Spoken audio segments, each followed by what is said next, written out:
Hello friends and dear student, welcome to online platform of Sharda Sadan. Today we are discuss about the male reproductive system. तो recently जो हमारा जो topic चल रहा था उसी को हम लिंक करते हुए आगे पढ़ेंगे। मेल रिप्रोडक्टिव सिस्टम के अंदर कौन कौन से ऑर्गन्स हैं उनको इंडिविजुअली क्लासिफाइड करेंगे और इंडिविजुअली उनको एक्सप्लेन करके हम समझेंगे। ठीक है, तो मेल रिप्रोडक्टिव सिस्टम की अगर हम बात करें तो मेल रिप्रोडक्टिव सिस्टम को हम किस प्रकार से समझते हैं। देखो, ये दो डायग्राम आपको दिखा रखे हैं। यहाँ पे आप देख सकते हो कि ये पूरा मेल रिप्रोडक्टिव सिस्टम है। सबसे बड़ी बात ये होती है बच्चों, जब भी आप फिजियोलॉजी पढ़ते हो इन ह्यूमन बींग्स, देन वो डायग्राम आपको इमेजिन होना चाहिए, ऐसा कैसा याद आना चाहिए कि ये चीज यहाँ थी, ये चीज यहाँ थी। देन उसके बाद में आपके पास कोई भी प्रॉब्लम क्रिएट नहीं होती है। अगर आप ये देखते हो, ये वाला डायग्राम अगर आप देखते हो तो यहां पर अगर आप देखो तो मेल रिप्रोडक्टिव सिस्टम में से ये जो स्ट्रक्चर दिखा रखी है ये टेस्टिस की दिखा रखी है।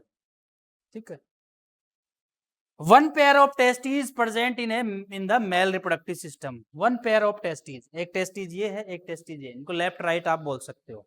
ठीक है, बट दोनों टेस्टिस जो होते हैं इतनी दूर दूर नहीं होंगे, ये स्क्रोटम में होते हैं, एक जगह होते हैं, स्क्रोटम में होते हैं। ओके,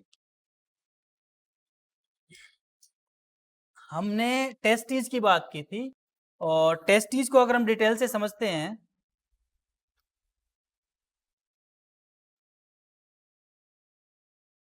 इन ह्यूमन बींग्स, जो टेस्टिस ह्यूमन बींग्स जो मेल कैंडिडेट होते हैं उनमें टेस्टिस की मैं बात करूं तो वन पेयर, यानी नंबर ऑफ टेस्टिस जो है वो आपके पास कितने होंगे, 2 होंगे।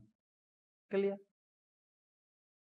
टेस्टिस प्रेजेंट ए बैग लाइक स्ट्रक्चर जिसको आप स्क्रोटम कह रहे हो बच्चों।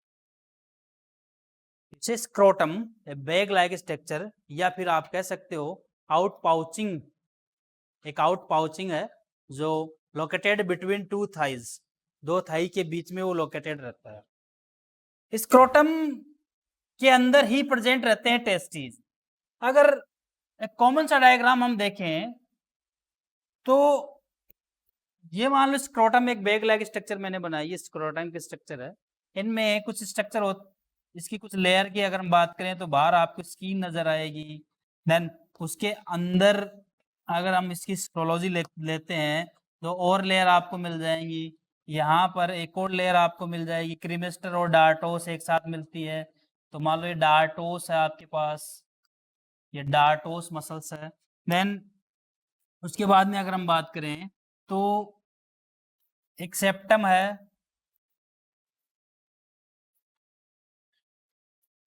इस सेप्टम के जरिए जो स्क्रोटम होता है divide in 2 chamber, each chamber have 1 testis.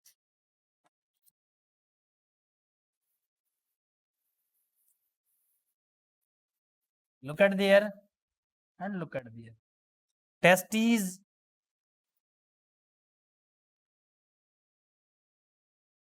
in the scrotum। तो क्रीमेस्टर मसल्स जो हैं उनके साथ यदि ये जुड़ा रहता है तो इसके पास खुद के पास एक स्ट्रक्चर होती है, यानी कनेक्शन होता है बिटवीन टेस्टिस एंड मसल्स, तो उसको आप गुबरनेकुलम कहते हो, गुबरनेकुलम।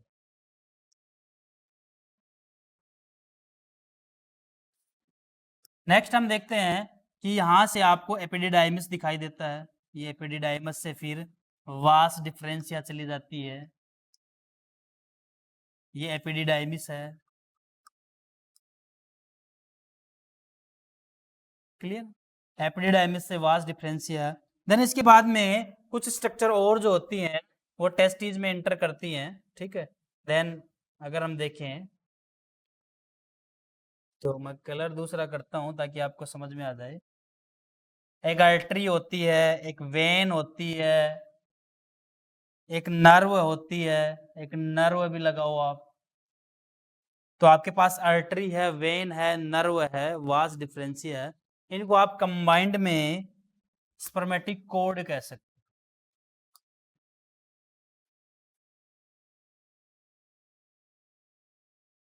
स्पर्मेटिक कोड कह सकते हो। You can say that each you can say that the each testes have a spermatic cord. Yeah, a spermatic cord arise from the each testes and enter in the abdominal cavity. There are abdominal cavity present. ये abdominal cavity है और ये यहाँ से ऊपर चला जाएगा। ये जो स्ट्रक्चर है यहाँ से ये कैनाल जैसी बनी हुई है, इसको आप इग्वाइनल कैनाल कहते हो। इग्वाइनल कैनाल कहते हो। इग्वाइनल कैनाल जो होती है वो स्क्रोटम के अंदर टेस्टिस को लाने के लिए होती है। बर्थ के समय आफ्टर 7 मंथ जो बेबी यूट्रस में रहता है, देन उसी टाइम पे मेल बेबी है तो उसके खुद के जो टेस्टिस होते हैं वो उसकी खुद की एब्डोमिनल कैविटी में होते हैं। देन उसके बाद में वो इग्वाइनल कैनाल के जरिए स्क्रोटम में आ जाते हैं। अगर नहीं आते हैं तो ये ऑपरेट करके निकाला जाता है, बाद में इसको ऑपरेशन करके निकाला जाता है। ओके, तो इतनी बात हमने समझ ली थी। देन इसके बाद में एक और बात आती है कि जो डार्टोस मसल्स है उसका एक स्पेशल फंक्शन होता है। ठीक है, उसका एक स्पेशल फंक्शन होता है कि वो रिलैक्स और कॉन्ट्रैक्ट करवाती है। कॉन्ट्रैक्ट करवाती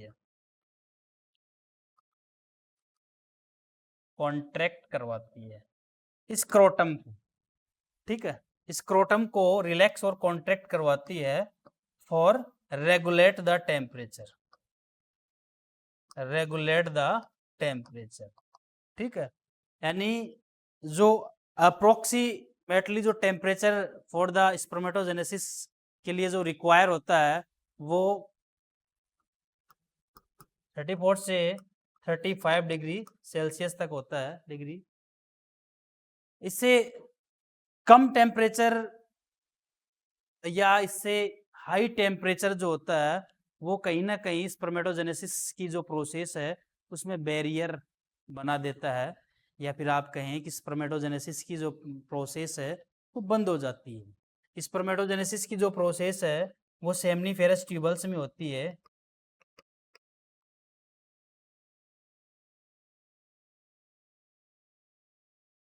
तो इस टेम्परेचर पर सेमनीफेरस ट्यूबल्स जो होती हैं वो स्पर्मेटोजेनेसिस